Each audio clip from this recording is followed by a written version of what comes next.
Hello everyone, welcome back to the channel. Finally going to be installing the automatic transmission cooler on the Surf. And we're doing this for a couple of reasons. So the reason we're doing this is on these vehicles, the factory transmission cooler actually runs through the bottom of the radiator. So you can imagine when the radiator is already hot and then you're trying to cool down your transmission fluid with it, it's just not a good combination. So what we're gonna do is install a separate transmission cooler in line with the factory one. And I'll get into where we're gonna put it a little bit more. Right now, just taking the Surf out for a quick drive because I gotta figure out which transmission line is the outline that comes out of the transmission and into the cooler. I'm pretty sure I know which one it is, but just want to confirm. So we're just gonna get this up to temperature and then we'll be able to tell which line is which.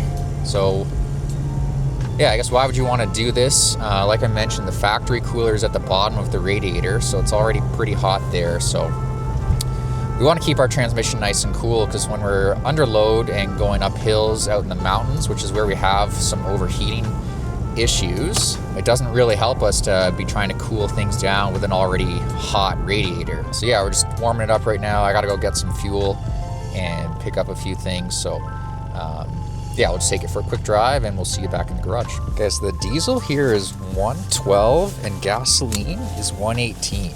I cannot remember the last time diesel was cheaper than gas. That's crazy. Something's going on. Current date is the 4th of January, so Trump just invaded Venezuela. Maybe that has something to do with it. I don't know. Anyway, we gotta pick up a few things at Canadian Tire, so we'll see you in a bit here. All right, so we're back in the garage after getting some of the cheapest diesel I've ever paid for in this truck, to be honest. Anyway, let's talk about why we're putting a transmission cooler in here. So like I mentioned, the factory transmission cooler goes through the bottom of the radiator, which is super hot. So when you put this vehicle under load with the automatic transmission, it heats up and then the radiator just can't handle it. So that can lead to a few different things. One is your transmission fluid is overheating.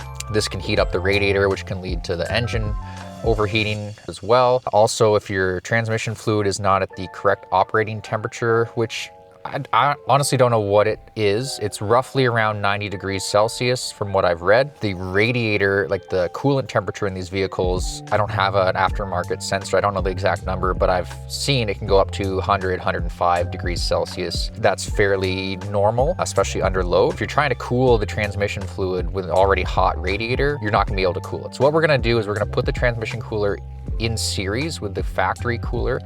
So what we're gonna do is we're gonna come out of the transmission, we're gonna go into the aftermarket cooler and then back into the factory cooler. Now, why do we do this? So you can either go, if you're doing it in series, you can either go before the factory cooler or after. I'm choosing to go before, mainly because I live in a fairly cold climate.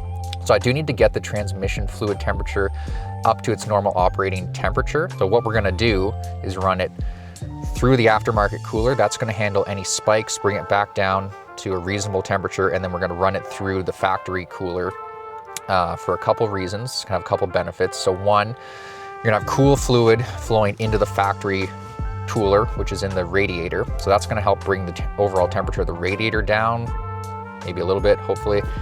Might be a little optimistic there. But mainly what I wanna do is like just handle any spikes in the transmission temperature. But I do wanna keep the transmission fluid at its proper operating temperature and get it up to the operating temperature in a reasonable time. So that's why we're gonna go through the aftermarket cooler and then into the factory cooler. So we're gonna cool it down quite a bit in the aftermarket cooler and then bring it back up to normal operating temperature going through the factory cooler. Like I mentioned in a previous video, I did have a cooler purchased a couple weeks ago. That just was a little too big. I was maybe being a little bit ambitious with that. What I've done is I returned that and I got a 4-pass cooler.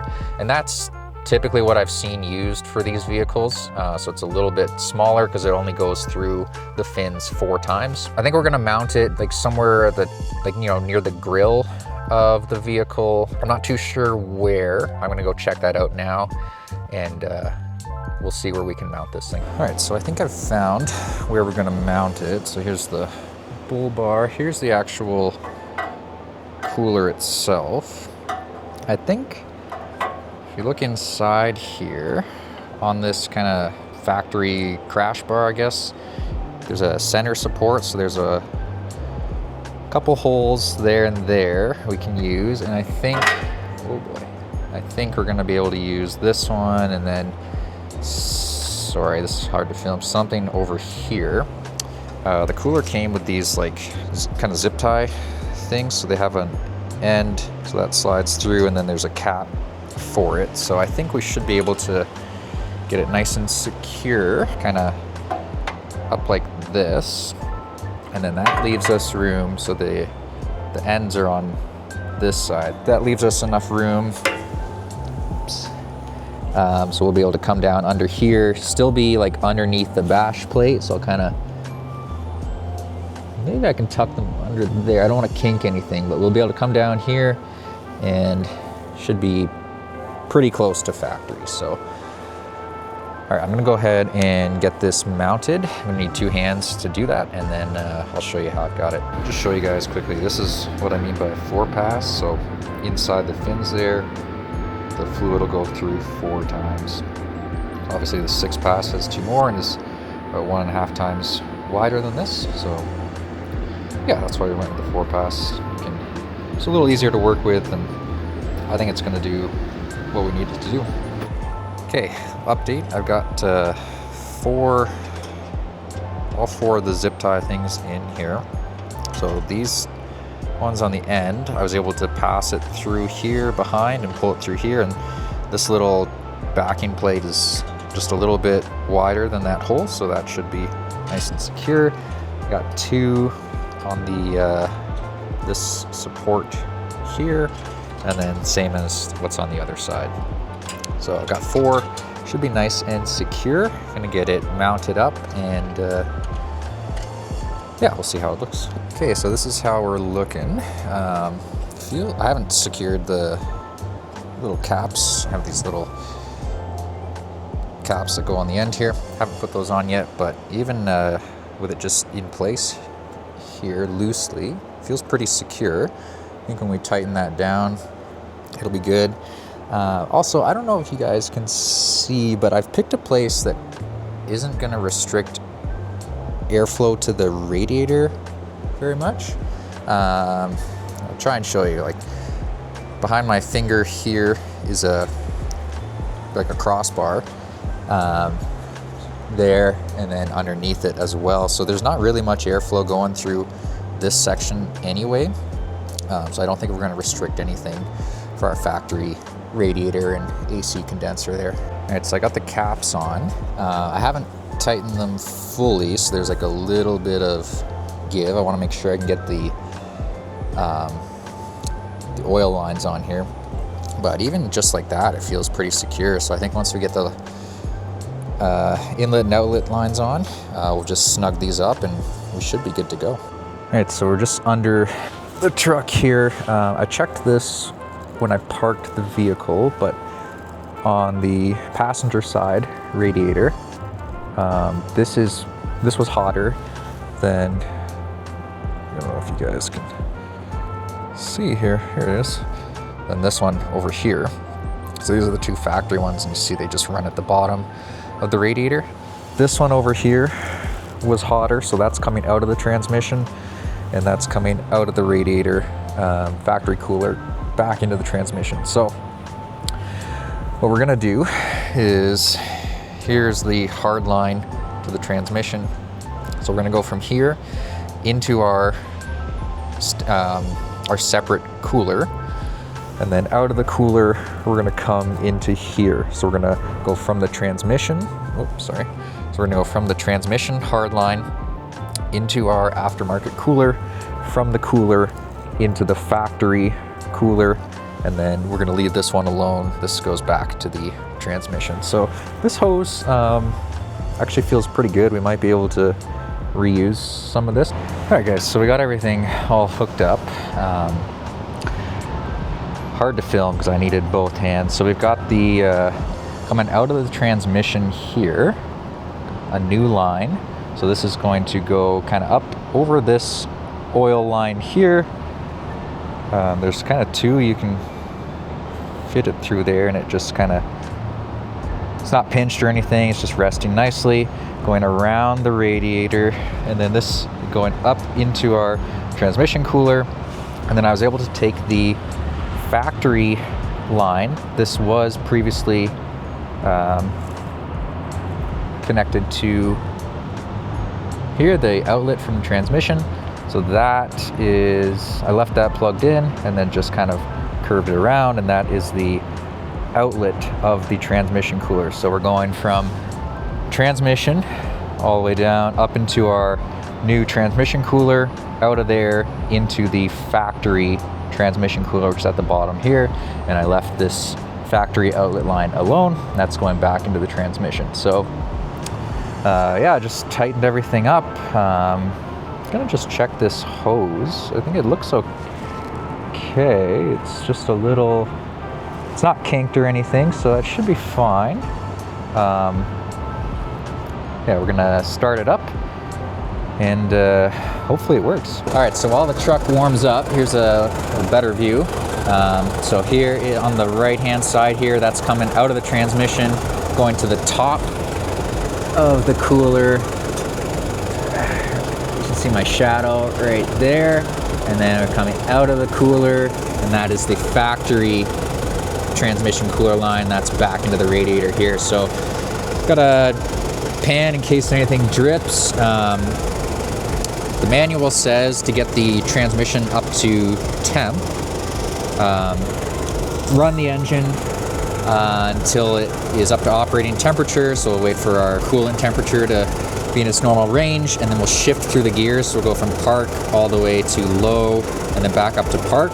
And then it says to check the fluid level while the engine is actually running. So we'll do that as well. Obviously, we're gonna need to add a little bit more because of the volume of the cooler we just added. I'll show you guys where the dipstick is, and you also can fill the transmission through here. So it's just underneath, see that orange thing at the bottom there? Underneath the fuel filter, so just down there. So let this warm up, check the level, and then top it up, and should be good to go. You can already feel the new lines to the new cooler getting warm. So I think we're in business here. So far, no leaks. Keeping an eye on the, you can see the hose that I reused, just because it's, I think, original. May end up replacing that at some point, but so far it looks good. Okay, hopefully you guys can hear me. We're at operating temperature. I'm gonna check the transmission fluid level now. So give it a wipe. Back all the way in. We're a little low, so I'm gonna add a little bit of fluid. I have no idea how much to add, so we'll just add a little bit at a time, cycle through the gears, and then repeat until we're at the right level. Hopefully my funnel fits. Okay, I just added a little bit. We'll let that run down. We'll cycle through the gears, and then we'll check it again. Okay, we have cycled through the gears. I really don't know how much to add, so we're just gonna do a little bit at a time. Maybe even keep an eye on this over the next week or so. Go for a drive and check it when we come back. Okay, so that's a little bit better. So we're within the cool range now. So I'm gonna add about the same amount, and hopefully that puts us into the right range there. Okay, I think we'll just take this for a spin and then check it when we get back. Smoked my mirror there. All right, we're good. All right, well, it feels good so far. Yeah, we'll just kind of take it for a little drive here, and then check the transmission fluid level when we get back. Joys of right-hand drive. Can't see anything. I mean, it's not too bad when you're like on the highways, but driving around town is less than ideal. Just gotta take your time, check everything twice, make sure you're good to go. People follow so close. I don't get it. All right, well, seems to be fine. So we'll just keep an eye on it the next couple times we drive it. I'll drive it a few more times this week, make sure the fluid is good. Thanks so much for watching. Got a few more things to install on the Surf. One of them is, yes, we're gonna put the EGT probe in. I swear we're gonna get to that. To be honest, I'm a little afraid to do it because either pull the exhaust manifold and probably break all the studs, or you drill a hole with the car running. That's what most people seem to do online. So anyway, it's kind of hard to test the cooler now because, well, it's the middle of winter. It was like minus 12 today. We don't really need to worry about cooling at these temperatures, but definitely need it for next summer. And just been kind of busy. You know, it was the holidays and then ski hills are open, so we've been skiing or traveling a little bit at the end of November there. So yeah, finally getting around to doing some of this, not really maintenance, but I guess preventative upgrades, we'll call it. So yeah, finally have some time to do that. So appreciate you guys watching, and we'll see you in the next one.